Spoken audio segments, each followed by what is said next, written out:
She thought she was imagining it, a wild bobcat standing just outside her door, not fleeing, not hiding, just standing there, holding something in her mouth, something small, something barely moving. And the moment Margaret realized what it was, she understood that nothing about this morning was going to be ordinary. The day had started the way most of her days did, quietly, without ceremony. Margaret poured her coffee while the morning light stretched long and golden through the kitchen window, the same window she had stood at for 31 years.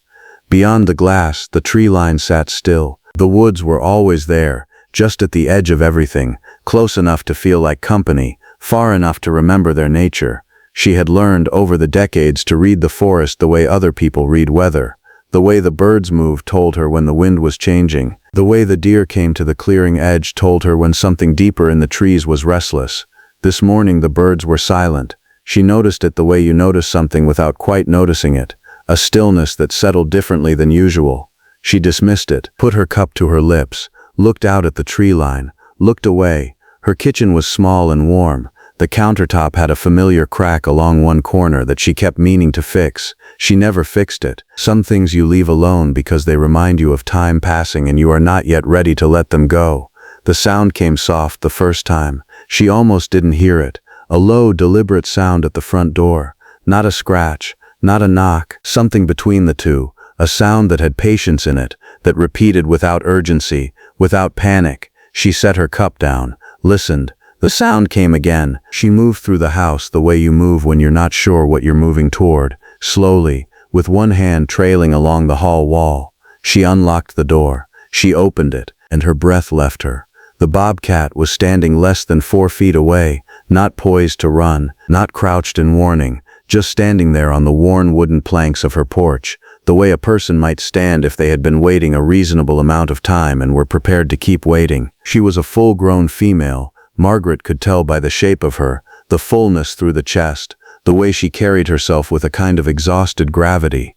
Her tufted ears were forward, her spotted coat was roughed from the brush, her pale eyes were locked directly onto Margaret's face, not threatening, not uncertain, locked, and in her mouth, held with extraordinary care, the way you carry something you are terrified of dropping, was a cub. It took Margaret a moment to understand what she was seeing. Her mind tried to reorder it, tried to place it inside something familiar, and failed. Wild animals did not come to doors. Wild animals did not make eye contact and hold it. Wild animals did not stand on your porch in the early morning light and wait for you to open the door as though they had known you would. And yet here was this creature, doing all of those things, and the cub in her mouth was so small, so deeply still, that Margaret felt something drop inside her chest, a slow, cold dropping, the kind that has nothing to do with fear and everything to do with recognition.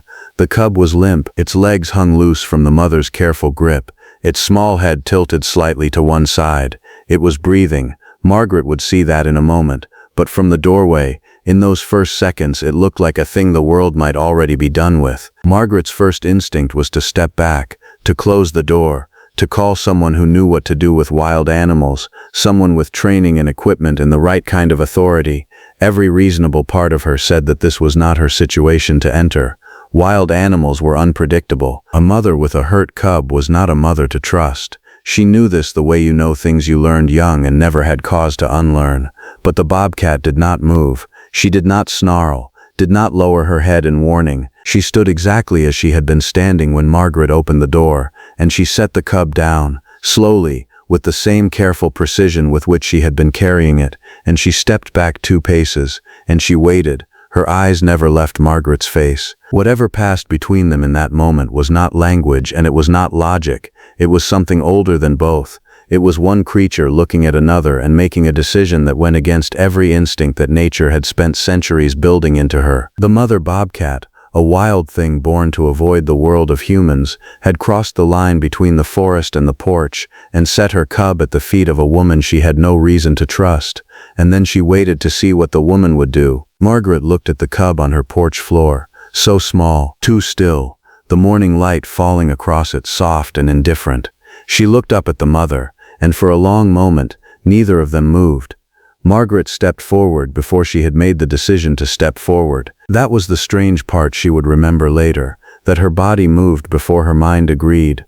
one foot across the threshold, then the other, and suddenly she was on the porch, crouching down, close enough to feel the cool morning air pooling near the wooden planks. The cub was a male, young, no more than a few weeks old. His spotted coat was damp at the edges, matted from the long night the mother must have carried him. He was breathing, but barely. Short, shallow pulls of air, each one uncertain, like a candle in a draft that couldn't decide whether to hold or go out. Margaret reached toward him slowly, the way you reach toward something fragile, and when her fingers finally touched his side, she felt how cold he was, not the cool of morning, the cold of a body that had been spending its warmth for a long time and was running low. She looked up at the mother. Every survival instinct that animal carried should have made her lunge. A stranger's hands on her cub. There was no wilder provocation, but the bobcat stood still, 4 feet back, watching with those pale, unblinking eyes. Her tail moved once, slowly, and then she was still again. Margaret understood then, with a clarity that didn't need words, that this wasn't an accident. The mother hadn't wandered to her door by confusion or desperation or random chance. She had come here, deliberately. She had come to this porch, to this door, to this woman, and she had placed her cub down and stepped back, because stepping back was the only way she knew how to ask. She was asking.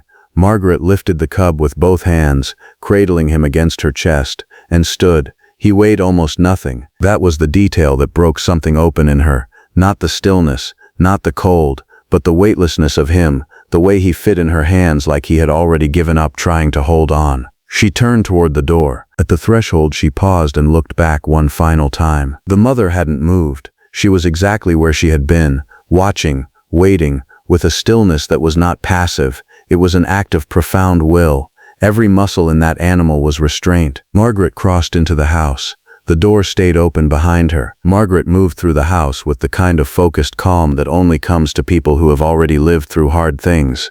She had buried a husband. She had sat beside her sister through a long illness. She knew what it felt like when time stopped being generous, and she knew that panicking inside that feeling helped nothing and no one. She laid the cub on a folded towel near the kitchen radiator, the warmest corner of the house. Up close, in the full light, he looked even smaller than he had on the porch. His breathing was thin and irregular, each inhale slightly different from the last, as though his body was improvising, unsure of the rhythm. She covered him loosely with a second towel, leaving his face clear, and pressed her palm gently to his side to feel what was happening beneath the surface. His heartbeat was there, faint, but there, a small, stubborn thing. She called a wildlife rescue line, spoke quickly, clearly, described what she had. The voice on the other end gave her instructions. Keep him warm, no food or water, stay calm, someone would come. How long? Uncertain. The roads out her way were not easy. She hung up and looked at the cub and understood that for now, it was just the two of them. She talked to him. She wasn't sure why. Some instinct that sound might tether him, might give him something to follow back. She kept her voice low and even, the way you speak to someone who is frightened and cannot understand your words but can still hear the steadiness in them. She told him he had been carried a long way, that his mother had done something remarkable to get him here, that he was warm now. That warm was enough for the moment. Outside, the mother had not left.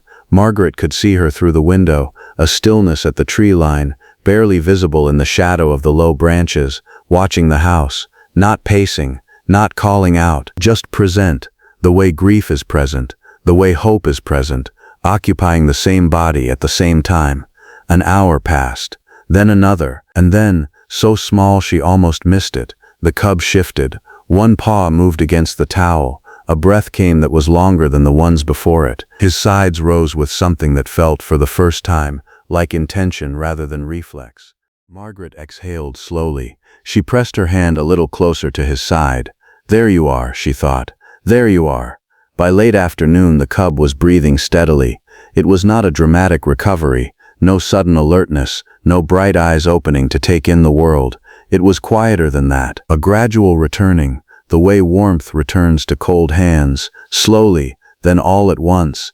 His small chest rose and fell with a rhythm that had found its confidence. His paw, which had moved once against the towel, had moved again, and then again. Margaret sat beside him on the kitchen floor, her back against the cabinet, and she let herself feel something she hadn't allowed herself to feel all day.